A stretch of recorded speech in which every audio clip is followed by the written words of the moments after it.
ये थोड़ा सा आमद और खर्च का हिसाब बताने के लिए हाजिर हुआ हूं मैं। बैतुल माल में हमारे पास टोटल 11,63,005 रुपया आया है। माहाना चंदा में 3,17,350 रुपया आया है। शबे कदर में 2,49,696 रुपया आया है। और ईद का मेरुज हाल की 3 महीने की आमद 2,02,613 रुपये आई है। और जुमे की आमद 2,13,068 रुपये आई है। इस तरह से टोटल आमद हमारे चार्ज लेने के बाद 41,65,000 रुपये आई है अब तक, जो रिकॉर्ड है अब तक का।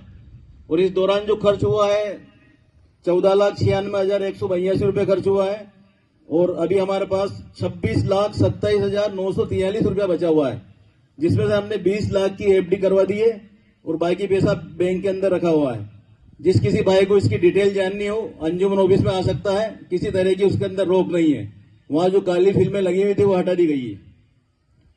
दूसरा, पेंशन पहले 25,000 रुपये हर महीने दी जाती थी, अब हमने उसको बढ़ा के 55,500 रुपया हो गई टोटल।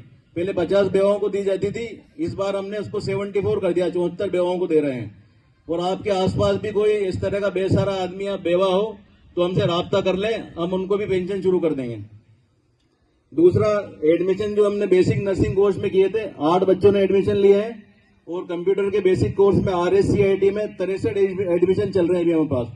5 बैच हम चला रहे हैं और उसका पूरा सेटअप हमने शुरू करके और ये सारा काम शुरू कर दिया है। दूसरा, हमने पैथोलॉजी लैब वाले से एग्रीमेंट किया है। लाइफलाइन पैथोलॉजी लैब जो हार्ट चौक के अंदर मौजूद है, आपको किसी तरह की भी जांच करवानी हो तो 40% का डिस्काउंट मिलेगा।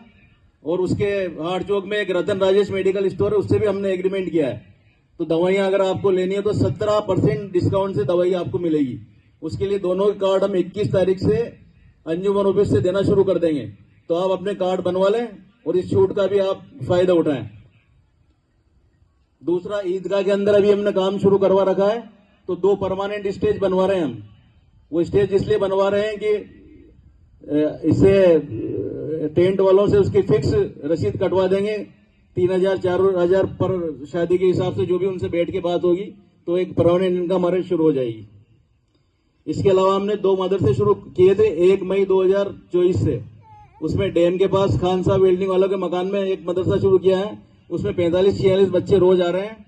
और एक इकराम मोहल्ले में किया था, उसमें 30 से 32 बच्चे रोज आ रहे हैं और हाफिज साहब उसमें बेहतरीन खिदमत अंजाम दे रहे हैं। अब 1 जुलाई से हम 3 मदरसे और शुरू करने जा रहे हैं। एक तो आपकी ईदगाह के पीछे जो बस्ती है, यहाँ पे नीलगर समाज का जमात खाना है, उसके अंदर एक मदरसा शुरू करने जा रहे हैं, उसकी पूरी तैयारी हो गई है। और एक आंगनवाड़ी के पास में एक मदरसा वहां शुरू कर देंगे। उसके अलावा हम एक लेडीज आलिमा भी हम लेकर के आ रहे हैं, हाफिज साहब के साथ के आएंगे वो, तो वो लेडीज के लिए वो दीनी तालीम देगी। और साथ ही एक नाइट क्लास, जिन लोगों को दीनी जानकारी नहीं है, ईशा के बाद नाइट क्लास भी हम शुरू करने जा रहे हैं। और इसके अलावा भी अगर आप कोई तजवीज देना चाहे, मशवरा देना चाहे, तो आप हमें दे सकते हैं। और किसी तरह की भी कोई शिकायत हमें है तो आप ऑफिस में आकर हमसे मिल सकते हैं। और एक हमारी चक्की मोहल्ले की एक अम्मा है, उनकी तबीयत ज्यादा खराब है, उसके लिए दुआ भी करें। वो कोटा ICU के अंदर भर्ती है और उनके लिए झोली लेकर के साबिर भाई और नफीस भाई बाहर खड़े हैं। तो ईद के बाद जो भी मुमकिन हो आप उनके लिए इमदाद करें। अस्सलाम वालेकुम।